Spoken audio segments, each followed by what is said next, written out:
Shalom Bapak Ibu Saudara, apa kabar? Saya percaya saudara terus menikmati pemeliharaan dan pertolongan Tuhan di sepanjang minggu ini. Judul firman Tuhan hari ini adalah Anda sama sekali tidak layak mendapat kasih karunia Allah. Wow.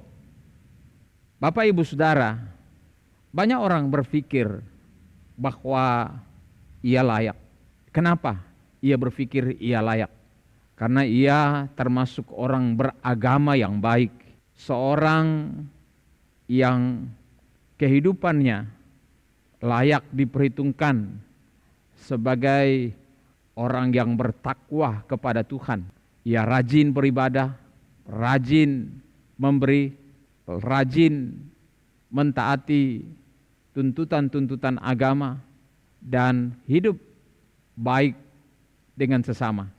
Tentu orang seperti ini berpikir bahwa ia layak diberkati, ia layak mendapat anugerah Allah, ia layak mendapatkan pemeliharaan Allah, ia layak mendapatkan segala yang terbaik dari Allah.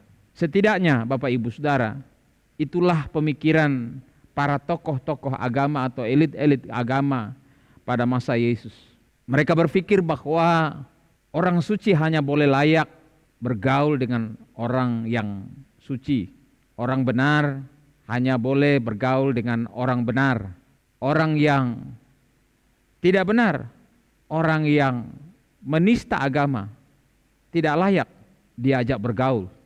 Bapak Ibu Saudara, mari kita temukan kebenaran-kebenaran dalam Alkitab tentang sebenarnya apakah saudara dan saya, siapapun saudara, itu layak mendapatkan anugerah Allah, kemurahan Allah, kebaikan Allah, kasih karunia Allah. Sesungguhnya kalau kita baca firman Allah, paling tidak ada 3 hal yang ingin saya sampaikan malam hari ini yang menunjukkan kepada saudara bahwa siapapun saudara, saudara tidak bisa berkata saya lebih layak daripada orang lain. Yang pertama adalah bahwa semua orang menyadari sesungguhnya kita ini hidup tanpa Allah adalah hidup tanpa harapan. Surat Paulus kepada jemaat Efesus berkata dalam Efesus 2 ayat 12 bahwa waktu itu kamu tanpa Kristus tidak termasuk kewargaan Israel dan tidak mendapat bagian dalam ketentuan yang dijanjikan, tanpa pengharapan dan tanpa Allah di dalam dunia. Perlu Bapak Ibu Saudara tahu bahwa di dunia ini satu-satunya bangsa yang dipilih oleh Allah untuk menyatakan banyak kemuliaannya adalah bangsa Israel. Bangsa ini secara spesial dipilih oleh Allah melalui Abraham. Abraham dipilih oleh Allah, turun kepada Ishak anaknya, lalu turun kepada Yakub cucunya. Dari cucunya inilah lahir 12 suku bangsa yang kita sebut sebagai bangsa Israel. Allah memilih bangsa ini, saya sudah jelaskan sebelumnya, bukan karena bangsa ini lebih baik dari bangsa lain, tetapi karena Allah memilih nenek moyang mereka yaitu Abraham dan memanggil Abraham dari Ur Kasdim, Mesopotamia, untuk pergi ke satu tempat yang akan ditunjukkan Allah kepadanya, dan ia percaya akan hal tersebut. Dan kemudian mulailah proses perjalanan iman daripada Abraham, dimulai dari kitab Kejadian pasal 12 dan seterusnya. Saudara menemukan sejarah bagaimana nenek moyang daripada orang Israel ini memulai perjalanan hubungannya dengan Tuhan. Abraham mendengar Allah, melihat Allah, mengenal Allah, dan seterusnya memberitahukan kepada anak-anaknya tentang bagaimana cara berhubungan dengan Allah.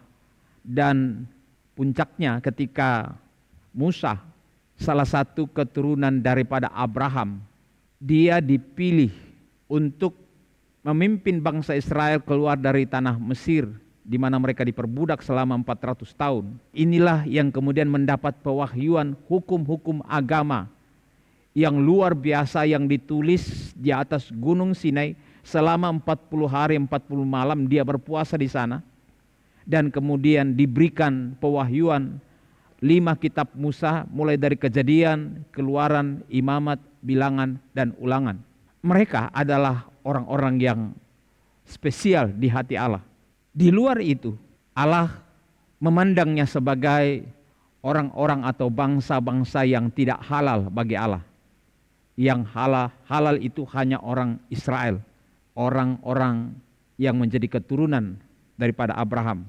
Di luar daripada itu adalah orang-orang yang tanpa harapan dan tanpa Allah. Jemaat Efesus, di mana Paulus menulis surat ini, adalah orang-orang non-Yahudi, kebanyakan non-Yahudi. Mereka adalah orang-orang kafir, orang-orang Yunani, campuran berbagai bangsa. Nah, mereka adalah orang-orang kafir dan berlatar belakang penyembah-penyembah berhala. Paulus mengatakan bahwa mereka adalah orang-orang yang hidup tanpa Allah dan tanpa harapan. Kalau berbicara tentang orang non-Yahudi, itu termasuk saudara dan termasuk saya. Kita ini sama sekali tidak layak untuk mendapat kasih karunia. Kita tidak punya harapan. Bangsa Israel punya harapan. Karena Allah telah berjanji akan memulihkan mereka dan mengembalikan mereka pada rancangan Allah yang semula. Efesus 2 ayat 12 katakan bahwa waktu itu kamu tanpa Kristus tidak termasuk kewargaan Israel dan tidak mendapat bagian dalam ketentuan-ketentuan yang dijanjikan, tanpa pengharapan dan tanpa Allah di dalam dunia. Jadi, karena kita tanpa Allah, itu berarti kita haram di hadapan Allah. Kita adalah orang-orang yang terkutuk. Kita adalah orang-orang yang dibuang. Kita adalah orang-orang yang terusir dari hadirat Allah. Kita adalah orang-orang yang nasibnya sudah jelas, tanpa harapan akan berada di dalam kebinasaan yang kekal. Yang kedua adalah bahwa kenapa saudara dan saya tidak layak untuk mendapat kasih karunia? Bahkan semua orang tidak layak. Semua keturunan Adam adalah tidak layak. Karena kita adalah hamba segala macam dosa dan kejahatan. Itu mulai terjadi sejak Adam dan Hawa jatuh ke dalam dosa. Saya sudah sampaikan ini sebelumnya. Titus pasal 3 ayat 3 berkata bahwa karena dahulu kita juga hidup dalam kejahilan, tidak taat, sesat, menjadi hamba berbagai-bagai nafsu dan keinginan, hidup dalam kejahatan, kedengkian, keji, saling membenci. Itulah gaya hidup kita. Kita hidup tidak taat, bukan hanya tidak taat kepada Allah, tapi tidak taat kepada aturan-aturan, kepada otoritas-otoritas kita. Itu hal yang lumrah. Kenapa? Karena pada dasarnya di dalam diri kita ada roh pemberontakan. Jika ada demo sana, demo sini, demo situ, karena ketidakpuasan, itu adalah penyaluran dari bentuk roh pemberontakan yang ada pada diri manusia. Sejak manusia jatuh dalam dosa. Ini menunjukkan bahwa setiap orang memiliki roh pemberontakan kepada otoritas, terlebih pemberontakan kepada Allah. Orang-orang tidak puas dengan apa yang dia dapatkan. Itu sebabnya di mana-mana ada peraturan. Dan semakin banyak peraturan. Entah peraturan keluarga, entah peraturan dalam institusi-institusi swasta ataupun pemerintah. Apalagi dalam institusi agama atau di hadapan Allah. Ada aturan-aturan firman Tuhan. Itu sudah otomatis pasti dilanggar. Kenapa? Karena di dalam diri kita ada namanya tabiat dosa atau pabrik dosa. Di mana kecenderungan hati setiap kita adalah melawan, memberontak, berbuat dosa, sesat, tidak mencapai sasaran, Kehendak Allah kita abaikan. Apapun yang dikatakan Allah, kita selalu berusaha untuk melawannya, berusaha untuk mengabaikannya, berusaha untuk tidak mentaatinya dan menghormatinya. Dan inilah yang terjadi. Bahkan dikatakan kita menjadi hamba berbagai-bagai nafsu, nafsu apapun. Nafsu keserakahan, nafsu dipuji, nafsu dihormati, nafsu diakui, nafsu seksual, nafsu angkara murka, nafsu kemarahan, nafsu kekuasaan, nafsu cinta uang, dan seterusnya. Bahwa banyak sekali hawa nafsu yang menguasai manusia. Ada banyak keinginan dan kecenderungan keinginan manusia adalah bertentangan dengan kehendak Allah. Hidup jahat, dengki, keji, saling membenci. Itu terjadi, terus terjadi. Di dalam gereja atau di luar gereja, di dalam rumah tangga atau di luar rumah tangga, di mana saja ada kesempatan untuk berbuat jahat. Hati nurani manusia sangat rusak, sehingga tidak bisa lagi membedakan mana yang baik, mana yang tidak baik, mana benar, mana yang tidak benar. Itulah kecenderungan hidup manusia, sehingga saya bisa katakan bahwa Anda dan saya tidak layak sama sekali untuk mendapat kasih karunia Allah. Dan akibatnya, hal yang ketiga adalah sesungguhnya kita tidak dapat menghindari apa yang disebut kemurkaan Allah. Kita layak untuk dimurkai oleh Allah. Kenapa layak? Saya sudah jelaskan sebelumnya bahwa tidak ada satupun yang benar pada diri kita. Efesus pasal 2 ayat 1 katakan, kamu dahulu sudah mati karena pelanggaran dan dosa-dosamu. Perhatikan ayat ini. Kamu dahulu sudah mati karena pelanggaran dan dosa-dosamu. Tahukah Bapak Ibu Saudara, di hadapan Allah, kita ini manusia pada umumnya dihitung sebagai orang mati, artinya terputus hubungan dengan Allah. Tidak ada lagi konektivitas dengan Allah yang adalah sumber kehidupan kita, sumber kehidupan, sumber nafas kita, dan muara dari kehidupan kita. Sejak manusia jatuh ke dalam dosa, sebagaimana firman Allah sebelumnya, ketika engkau makan buah pengetahuan baik dan jahat ini, engkau akan mati. Dan memang sejak itu manusia terusir dari hadirat Allah, putus hubungan dengan Allah. Manusia diusir dari taman persekutuan dengan Allah, Taman Eden. Dan sejak itu manusia mengembara dalam dosa-dosanya dan kejahatannya, dan terus mencapai puncaknya, baik pada zaman Nuh maupun zaman sekarang ini. Kejahatan semakin mencapai kesempurnaannya. Bapak Ibu Saudara, kita semua sudah mati di hadapan Allah. Memang kita masih punya nafas, tapi pada prinsipnya kita tidak bisa lagi terhubung dengan Allah dengan kekuatan kita. Itu sebabnya manusia menciptakan agama supaya merasa dalam tanda kutip layak bisa berjumpa dengan Allah. Padahal bagaimana bisa orang-orang yang mati karena dosa dan di dalam dosa bisa terhubung kembali dengan Allah atas upayanya, inisiatifnya, dan segala caranya? Tidak mungkin. Tidak mungkin saudara bisa mengambil jalan yang sempurna untuk berjumpa dengan Allah. Efesus pasal 2 ayat 1 kembali saya baca, kamu dahulu sudah mati karena pelanggaran dan dosa-dosamu. Ayat 2, kamu hidup di dalamnya karena kamu mengikuti jalan dunia ini, karena kamu mentaati penguasa kerajaan angkasa, yaitu roh yang sekarang sedang bekerja di antara orang durhaka. Bapak Ibu, kenapa kita hidup seperti ini? Kenapa kita mati? Diperhitungkan sebagai orang yang mati, tidak terhubung lagi, tidak akrab lagi dengan Allah. Oleh karena kita telah mengikuti jalan dunia, karena mentaati penguasa kerajaan angkasa. Siapa dia? Iblis. Iblis itu adalah penguasa kerajaan angkasa, roh-roh yang jahat yang terus bekerja di antara orang-orang durhaka, pemberontak-pemberontak, seperti iblis memberontak kepada Allah. Iblis terus bekerja membangun kerajaan para pemberontak-pemberontak terhadap Allah. Bapak Ibu Saudara yang dikasihi Tuhan, pertanyaannya adalah, apakah saudara bergabung dengan pemberontak-pemberontak ini terus-menerus?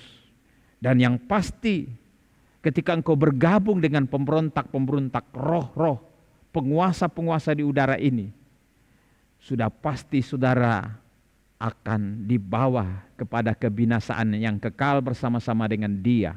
Saudara layak dimurkai oleh Allah. Saya pun layak untuk dimurkai oleh Allah.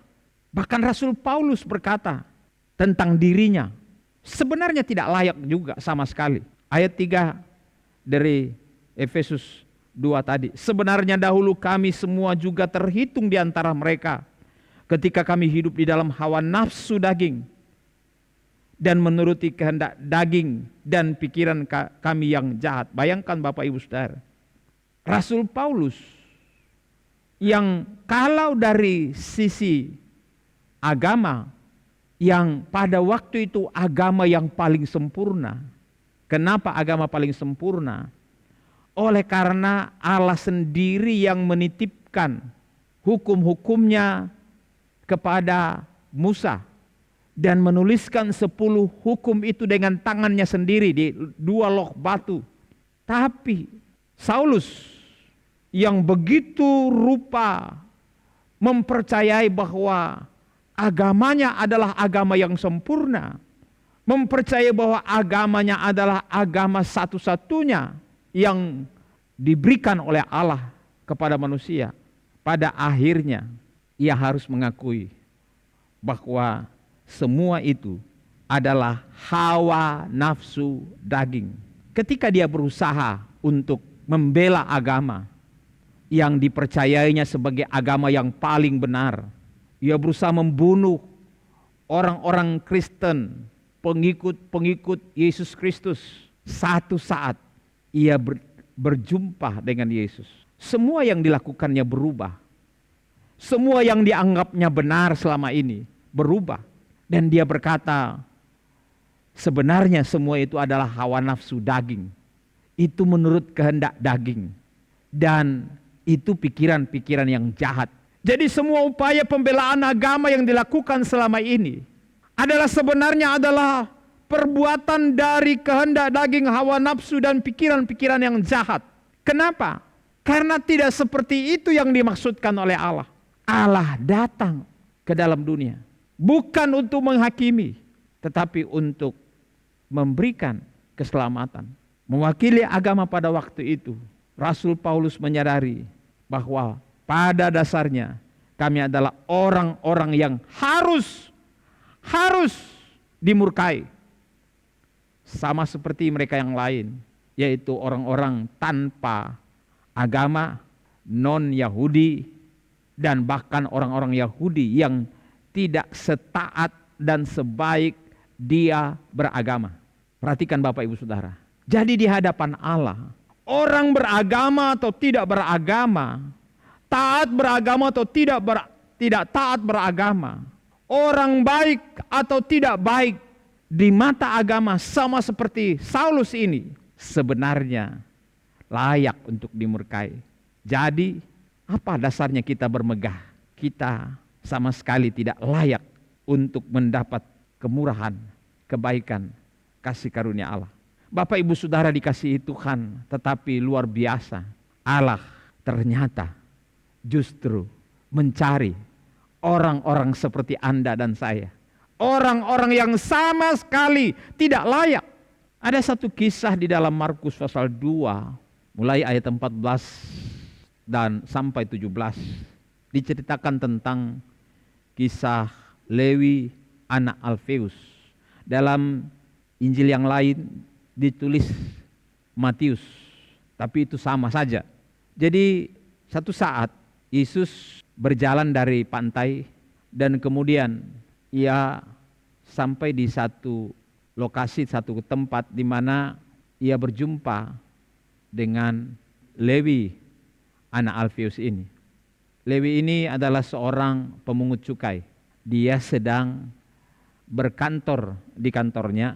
Ketika Yesus lewat, dia sedang menghitung-hitung hasil pajak yang ia terima dari orang Israel. Apa yang terjadi? Yesus memanggil Lewi dan berkata, ikutlah aku. Segera saja tanpa pikir panjang, Lewi ini meninggalkan uang-uangnya, urusan-urusan pajaknya, dan kemudian mengikut Yesus. Karena begitu sukacitanya, apa yang terjadi? Lewi ini mengajak Yesus untuk makan bersama. Wah, luar biasa saudara. Ia mensyukuri panggilannya sebagai murid Yesus. Walaupun dia adalah orang di mata agama Yahudi dan orang-orang suci di Yahudi, atau orang-orang suci di Yerusalem, atau orang-orang suci Israel, ia adalah orang jahat. Karena ia menarik pajak banyak sekali dari rakyat dan bekerja untuk pemerintah penjajah Romawi. Dan dalam tugas dan tanggung jawabnya ini, ia telah membuat banyak penyimpangan-penyimpangan, sehingga ia sangat dibenci. Orang seperti Lewi ini sangat dibenci oleh orang-orang Yahudi, karena ia menekan orang-orang Yahudi untuk membayar pajak, bahkan lebih daripada aturan pemerintah. Nah Bapak Ibu Saudara, sebagai orang yang dibenci orang Yahudi, ia juga merasa bahwa ia tidak layak. Ia merasa bahwa ia orang berdosa. Ia merasa bahwa dia adalah orang yang layak diberkahi oleh Allah. Tetapi dia sudah mendengar tentang Yesus, itu sudah pasti. Tetapi apa yang terjadi ketika Yesus lewat dan memanggil dia? Dia segera tahu bahwa yang memanggil dia bukan sembarang orang. Dia adalah orang suci. Banyak orang mengikut dia, berbondong-bondong mengikut dia. Ia menyembuhkan orang, ia membangkitkan orang mati dan seterusnya. Itulah yang menyebabkan dia menganggap bahwa segala sesuatu yang dimilikinya dan semua bentuk profesi dan jabatannya itu sampah. Dan itu sebabnya dia meninggalkan semua dan segera mengikut Yesus. Tanda syukur dan sukacitanya, ia mengajak Yesus makan bersama. Dan ingat saudara, luar biasa, Lewi atau Matius ini, ia mengajak teman-temannya, orang-orang berdosa, orang-orang kacau. Saudara bisa baca ayat 15 dari Markus 2. Kemudian ketika Yesus makan di rumah orang itu, banyak pemungut cukai dan orang berdosa makan bersama-sama dengan dia. Bayangkan saudara, orang yang dianggap tidak layak di mata agama, di mata tokoh-tokoh, elit-elit agama pada waktu itu, justru mengajak Yesus makan bersama. Dan herannya, Yesus mau. Wow. Apalagi saudara, makan bukan hanya dengan si Lewi ini, tetapi Lewi ini mengajak pemungut cukai yang lain. Berarti komplotan penjahat ini makan, bersekutu, semeja dengan Yesus Kristus. Luar biasa. Dan bukan sedikit, banyak pemungut cukai dan orang berdosa makan bersama-sama dengan dia dan murid-muridnya. Sebab banyak orang yang mengikuti dia. Luar biasa saudara. Bayangkan jika saudara orang seperti ini dan saudara mengundang orang yang dalam masyarakat, dalam tanda kutip, dianggap sebagai tokoh spiritual yang sangat dihormati karena ketokohannya, karena karyanya, kesuciannya, kesempurnaan hidupnya, dan pengajaran-pengajarannya, dan kuasa-kuasa mujizat yang selalu dibuatnya. Bayangkan saudara, jika saudara berada pada posisi Lewi ini, saudara dengan bangga akan mengajak teman-teman saudara. Mungkin ada orang berpikir, maukah Yesus hadir? Orang terhormat seperti itu, semulia seperti itu, Maukah hadir di antara orang-orang berdosa seperti ini, orang-orang jahat seperti ini? Tapi ternyata Yesus hadir. Yesus mau hadir bersama-sama mereka. Lalu ketika Yesus makan bersama mereka, bersekutu dengan mereka, bersendagurau dengan para pendosa ini, orang Farisi itu kemudian bertanya-tanya dalam hati, kalau memang dia ini orang baik, orang suci, orang benar, mengapa ia makan bersama-sama dengan pemungut cukai dan orang berdosa? Ini sudah wajar jadi pertanyaan orang-orang, kenapa dia mau? Padahal orang-orang ini tidak layak untuk bersekutu dengan orang seterhormat Yesus Kristus. Dan apa yang terjadi? Yesus kemudian mendengar dan berkata dalam ayat 12, dia berkata kepada orang Farisi yang mempertanyakan hubungannya dengan orang-orang berdosa ini. Bukan orang sehat yang memerlukan tabib, tetapi orang sakit. Jadi Yesus itu adalah tabib. Kalau dia tabib, dia pasti cari orang sakit. Dan orang sakit membutuhkan tabib. Maksudnya adalah bahwa Lewi ini adalah orang sakit. Lewi ini adalah orang berdosa. Dan karena dia adalah orang berdosa, maka dia membutuhkan Yesus. Dan Yesus yang memang adalah seorang tabib, dia tidak akan pernah mencari orang yang tidak berdosa. Dan siapa orang yang tidak berdosa ini? Dalam tanda kutip tidak berdosa. Merasa tidak berdosa. Siapa dia? Merasa benar. Siapa? Kelompok-kelompok elit-elit agama. Orang-orang yang bertindak, bersikap, menghakimi, mengadili, bergaya hidup orang kudus. Bapak Ibu Saudara, Yesus tahu seperti apa keterbatasan daripada ketaatan daging, ketaatan hukum-hukum, ketaatan terhadap hukum-hukum agama. Itu semua hanya di permukaan, di depan, tetapi belum tentu di hati. Makanya Yesus mengecam mereka dan berkata, kamu kubur yang bersapu kapur. Kamu adalah seperti gelas yang di luarnya dibersihkan tetapi di dalamnya dibiarkan kotor. Itulah kondisi dari para orang-orang beragama yang tidak mengalami kasih karunia Allah. Yang selalu bertindak merasa lebih benar, lebih baik, lebih kudus daripada orang lain. Dan kemudian menghakimi orang lain yang dianggap tidak layak. Dalam Markus 2 ayat 17 dikatakan, Yesus mendengarnya dan berkata kepada mereka, bukan orang sehat yang memerlukan tabib tetapi orang sakit. Aku datang bukan untuk memanggil orang benar, melainkan orang berdosa. Jadi saya simpulkan adalah bahwa saudara dan saya memang tidak layak untuk mendapat kasih karunia Allah. Yang saudara layak terima adalah murka Allah. Tetapi ingat, justru untuk saudaralah yang seperti ini yang dicari oleh Yesus. Karena saudara adalah objek kasih karunia Allah yang sesungguhnya. Saudara tidak layak sama sekali, tetapi mendapatkan anugerah Allah. Itu yang dicari oleh Allah. Jadi saudaralah orang yang dicari oleh Allah. Datanglah kepada Dia dan nikmati persekutuan dengan Dia. Jangan saudara minder bahwa Allah akan membuang, Allah yang akan menolak saudara. Ketika engkau datang kepada Dia, hari ini saudara berkata, saya perlu Yesus. Ada satu lagu lama katakan begini, ku perlu Yesus dalam hidupku, ku perlu Dia di setiap waktu.